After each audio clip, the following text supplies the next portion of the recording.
What's up guys, Pidget here. The last time when I played Stormbrand was back in Delirium League. Now it's time again to play one. Of course, I tried to make the build tanky as possible as all. The results is amazing, using blood magic in the build. That's alone very interesting. We have almost 2k health regen and energy shield regen, and almost permanent flask uptime, just name a few. The damage is amazing, the mapping is safe. Now we're talking about damage. Let's see what things we got on the damage side. Or skill choices: Stormbrand. Stormbrand can be attached to a nearby enemy. It will firing beams, which deal damage to nearby enemies and those around them. Because our main skill is pure writing damage, we can use a secondary source of damage, which is galvanic field. When you shock an enemy, it will create a field that also deal lightning damage to the enemy. The best possible multiplier for a spell build is going to low life. Use pain attunement, which is giving more spell damage if we are on low life. We are achieving this with a few things, using blood magic keystone via relic. Don't worry about this, you can get blood magic on any relic with Lycia's invocation and only costing for you 10 chaos orb.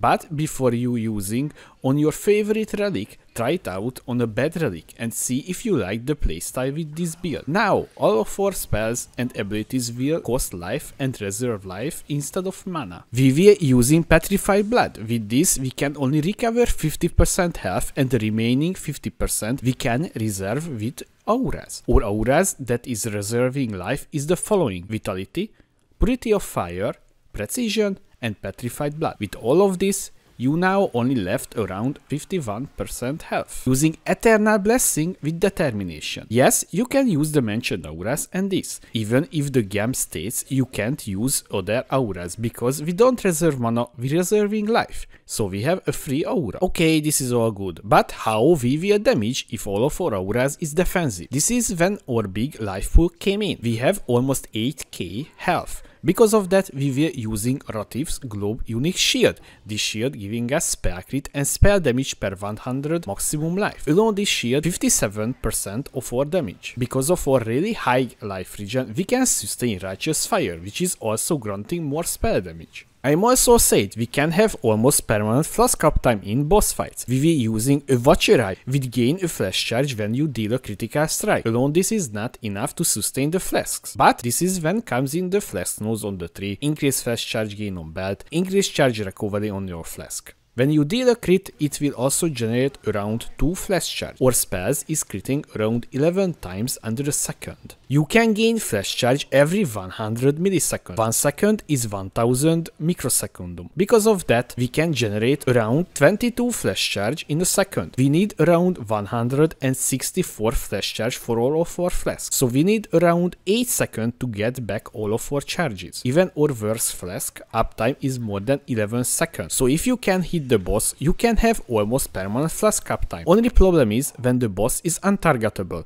I'm looking at you, Awakener, and almost all of the endgame bosses. That's why I'm saying almost permanent flask uptime. On the defensive side, using Petrified Blood. When you take a hit, it will be stagger a percentage of the damage and it will be dealt to you over 4 seconds. You can't recover above 50% health if you're using this skill, but it will enable you to overleech, giving you extra life recovery option. We are achieving this with Vessel of Winter Unique Flask. If you want more information about this skill and interaction, check out the notes section. Using Determination with Eternal Blessing and Molten Shell as our guard skill, and of course Valve Molten Shell for even more defensive, converting all of our evasion rating to armor with Iron Reflexes keystone. Purity of Fire for maximum fire resistance, because we're using Righteous Fire, it will help to mitigate the degen. Vitality for the life regen, also using a Watcher Eye with life recovery rate while affected by Vitality. Level 1 Precision for all flash charge gain on crit mod.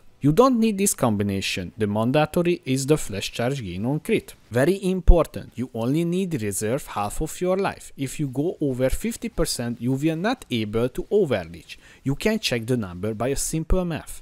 Just divide your maximum life by 2 and see if your unreserved life is more than the reserved life. Using spell suppression, which is preventing half of the spell damage when we take spell damage. We are achieving this from the gear and the tree and using a specific jewel, namely the green nightmare in a specific spot on the tree. Glorious Vanity Timeless Jewel with Corrupted Soul. We gain our maximum life as extra energy shield. I would like if you hit the like button like the Shaper hitting the Elder so it can start spread to more people. Thank you. Few important things you need in the build. Using Divinarus Unique Danger for the critical multiplier and for the high spell damage. You almost can't get a better weapon than this. I'm using a Skin of the Lord's body armor with Pain Attunement Keystone. We have two ways to get the Pain Attunement Keystone. One, allocating on the passive tree or using this body armor with this keystone. I'm saying this because I bought my chest for 4 divine, but there was only 3 in the market with that keystone. This is why you will see multiple POBs in the description. Check under the notes section for more options. You need 4 blue and 2 red socket on this, and you can't modify the socket colors. Rotif's Globe Unique Shield, because we have really high life pool. This will give us huge amount of spell damage and crit. Flasks we using in order are the following: a diamond flask with charge recovery and increased cost speed during effect,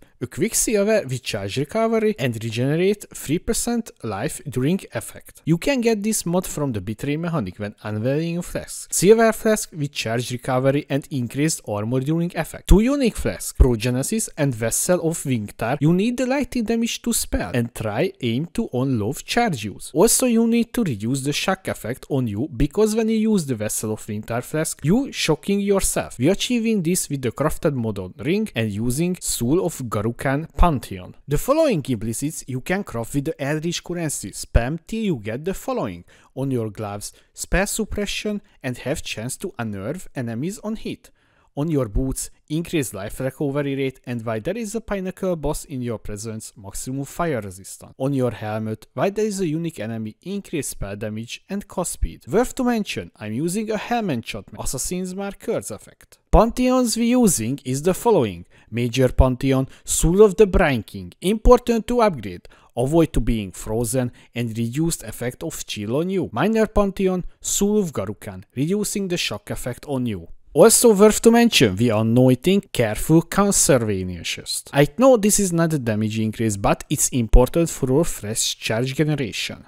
I just want to highlight a few things on the passive tree that you need for the build. Using a Watcher Eye with increased life recovery rate while affected by vitality and gain a flash charge when you deal a critical strike. You don't need exactly this combination. You only need the flash charge gain on crit. If you can get the other mod, it's just cherry on the top. Green Nightmare Unique Jewel.